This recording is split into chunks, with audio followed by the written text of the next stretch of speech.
පෙරදී ඒ fridge එකේ fan motor එක වැඩ කරන්න අපි වෙන එකක් මාරු කරා. මේ තිබ්බ ෆෑන් මෝටර් එක මේක ඇතුලේ සවුත් වෙලා තියෙන මෙතන වයින්ඩින් එක කොයිල් එක වැඩ කරන්නේ නැහැ. ඒකින්ද අපි වෙන ෆෑන් මෝටර් එකක් මාරු කරා. ඔයාලටත් මාරු කර ගන්න පුළුවන්. මේකේ අලුත් කඩෙන් ගත්ත එක මේකේ මේ ජැක් එක ඒ විදිහට නෑ. ඒකින්ද අපි පරණ එකේ මේ පරණ මෝටර් එකේ අපි ජැක් එක කපලි වෙලා මෙතනට සම්බන්ධ කරගත්තා. මේක ඇතුලේ උඩ DPS එකෙන් තමයි ෆෑන් මෝටර් එක ගලවන්න ඕනේ. ෆෑන් මෝටර් එක වැඩ කරන්නේ නැත්නම් පේන ඇති මේ කොයිල් එකේ අයිස් වෙනවා. ඊට පස්සේ අර යට නෝමල් සයිඩ් එකේ කූල් එක එන්නේ නැහැ. ඒ වෙලාවට අපි බලපුවාම තේරෙනවා අනික මේකේ හුළඟ එන්නේ නැත්නම් ෆෑන් මෝටර් එක වැඩ කරන්නේ නැහැ. ඒ වෙලාවට අපිට ෆෑන් මෝටර් එක චෙක් කරලා බලන්න පුළුවන්. සමහරවිට හිර වෙලා තියෙන්න පුළුවන්. නැත්නම් ෆෑන් මෝටර් එක වයින්ඩින් එක පිච්චිලා තියෙන්න පුළුවන්. නැත්නම් ඩෝර් ස්විච් එක වැඩ කරන්නේ නැත්නම් ඒත් ෆෑන් මෝටර් එක වැඩ කරන්නේ නැහැ. ෆෑන් මෝටර් එක ගලවලා වෙනම ඩිරෙක්ට් අපිට චෙක් කරන්නත් පුළුවන්. 230 අතු 232 එකේ චෙක් කරන එක 24 वोल्टेज 12 वोल्टेज 9 वोल्टेज का फैन मोटर है तो डीसी करंट से चेक करने का चेक करके फिटिंग करने का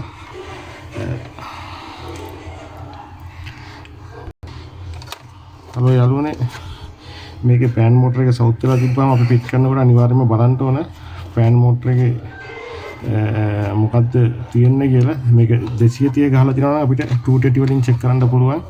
එහෙම නැත්නම් අපිට ෆෑන් මෝටර් එකේ DC වෝල්ටේජ් එක 9 වෝල්ටේජ් 12 වෝල්ටේජ් වගේ ගහලා තියෙනවා නම් ඒක අනිවාර්යයෙන්ම අපිට DC කරන්ට් එකෙන් තමයි චෙක් කරන්න ඕනේ. 230 කරන්ට් එක දුන්නොත් ෆෑන් මෝටර් එක පිච්චෙනවා. හොඳට තිබ්බත් ඒ විදිහට චෙක් කරලා බලලිය අපිට ෆෑන් මෝටර් එක වැඩ කරන්නේ නැත්නම් මාරු කරන්න පුළුවන්.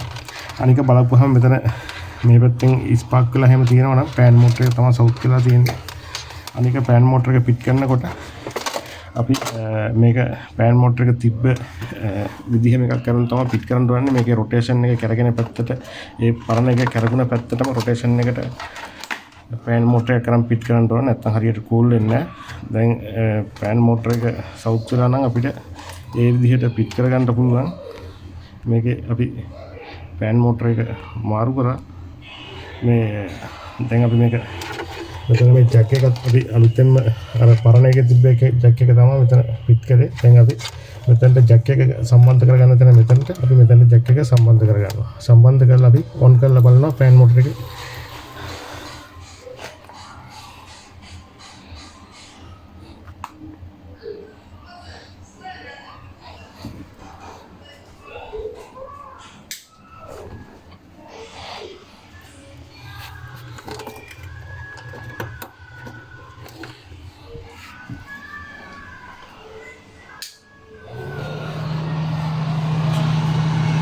ජැක් එක සම්බන්ධ කරලා අපිට මේ විදිහට අපිට ඔන් කරලා බලන්න පුළුවන්. ෆෑන් මෝටර් එක කරගෙනවා නම් ෆෑන් මෝටර් එක දැන් වැඩ කරනවා. අපි පිට් කරලා ඉවරලා ඉස්සෙල්ලා මේක හයි කරන් ඉස්සෙල්ලා එකපාරක් ෆෑන් මෝටර් එක මෙහෙම දාලා බලනවා. වැඩ කරනවා නම් අපි මේක අතන්ට හරියට මේ වයර් අතන්ට සම්බන්ධ කරලා මේ උඩට තියලා මේක වහල් වෙලා පිට් කරාට පස්සේ මේක අවුලක් නැහැ වැඩ කරනවා. යටට කූල් එක එනවා. ඔයාලටත් මේ වගේම නිවසේ ඉඳලාම මාරු කරගන්න පුළුවන්. ෆෑන් මෝටර් එක වැඩ කරන්නේ නැත්නම් කඩෙන් අරන් අනික අපි ෆෑන් මෝටර් එක ෆිට කරනකොට වෙනදි දැන් මේක ඕෆ් වුණා. මෙතන මේ යට තියෙන ඩෝර් ස්විච් එක මේක වැඩ කරනවා කියලා අනිවාර්යෙන් එකපාරක් චෙක් කරන්න ගලවලා මේක වැඩ කරන්නේ නැත්නම් ඒත් ෆෑන් මෝටර් එක වැඩ කරන්නේ නැහැ. සමහරවිට ෆෑන් මෝටර් එක හොඳට තියෙන්න පුළුවන්. මේ ස්විච් එක සවුත් වෙලා තියෙන්න පුළුවන්. මේ ස්විච් එක ප්‍රෙස් කරාට පස්සේ තමයි ෆෑන් මෝටර් එක වැඩ කරන්නේ. වෙනදි දැන් වැඩ කරනවා. අපි ස්විච් එක අතහැරපුවාම නවතිනවා. මේ ස්විච් එකෙන් තමයි මේකේ කනෙක්ෂන් එක තියෙන්නේ. වෙනදී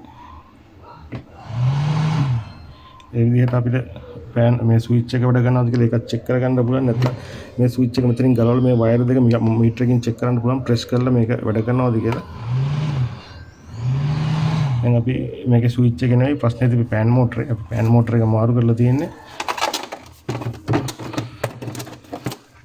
ඔගේ යාළුවනේ වීඩියෝ එකට ලයික් කරන්න, සබ්ස්ක්‍රයිබ් කරන්න. පෙරදී යාළුවනේ ෆෑන් මෝටර් එක අපිට පිට් කරලා මේ විදිහට කවර් එක හරියට සීල් වෙන්න පිට් මේක වහගන්න ඕන. නැත්නම් එයර් හරියට පාස් කරන්න. අනික ෆෑන් මෝටර් එක වැඩ කරනවා නම් අපිට සද්දය ඇහෙනවා. අනික එයර් මේ මෙතනින් එයර් එනවා නම් ෆෑන් මෝටර් එක වැඩ කරනවා. ඒ වෙලාවට පෑන් මෝටර් එකේ නෙවෙයි ප්‍රශ්නේ තියෙන්නේ. පෑන් මෝටර් එක වැඩ කරන්නේ නැත්නම් මෙතනින් එයර් එන්නෙත් නැහැ. අනික පෑන් මෝටරේ සද්දය ඇහෙන්නෙත් නැහැ වැඩ කරන. අනික පෑන් මෝටර් එක වැඩ කරන්නේ නැත්නම් මේකේ සමහරවිට මේ ඔක්කොම වැහෙන්න අයිස් බැඳිලා තියෙන්න පුළුවන්. ඒ වෙලාවටත් පෑන් මෝටර් එක වැඩ කරන්නේ නැත්නම් කොයිල් එකේ අයිස් එනවා. ඔයාලට ඒ වෙලාවට බලන්න පුළුවන්. සමහරවිට හීටර් වැඩ කරන්නේ නැත්නම් අයිස් එනවා. පෑන් මෝටර් එක වැඩ කරන්නේ නැත්නම් ඒත් අයිස් ඇවිල්ලා මේකේ බ්ලොක් වෙනවා. ඒ වෙලාවට ඔයාලට චෙක් කරලා මේ පෑන් මෝටර් එක මාරු කර ගන්න පුළුවන්. අනික පෑන් මෝටර් එක මාරු කරාට පස්සේ ඔයාලා අනිවාර්යෙන් චෙක් කරලා බලන්න රොටේෂන් හරියට වැඩ කරනවද. මේ මෙතන මේ තියෙන උඩ දෙකෙන් මේ දෙකෙන් එයර් හුළඟ එනවද කියලා. මේ තව තියෙන මේ යටින් මේ තියෙන එයර් ඇතුළට ගන්නවා. මේ පැත්තෙන් උඩින් එයර් පිට කරන පැත්ත. මේ පැත්තෙන් එයර් එනවනම් මේ කූල් එනවා. මේ පැත්ත තමයි එයර් ඉන් එක. මේ යට තියෙන දෙක මේ දෙක එයර් අවුට් එක. යාළුවනේ යට පැත්තත් අපි චෙක් කරලා බලන්න ඕනේ. මේ ස්විච් එක ප්‍රෙස් කරලා ඉවරලා ඊට පස්සේ මේ ස්විච් එක ප්‍රෙස් කරලා ඉවරලා අපිට මේ තියෙන මේ එයර් අවුට් කරන පැත්ත, ඒ පැත්තෙන් එයර් අවුට් කරනවා නම් ෆෑන් එක වැඩ කරනවා. ෆෑන් මෝටර් එක අනික කූල් එකත් එනවාද කියලා චෙක් කරගන්න පුළුවන්. ඕකේ යාළුවනේ වීඩියෝ එකට ලයික් කරන්න, සබ්ස්ක්‍රයිබ් කරන්න. thank you.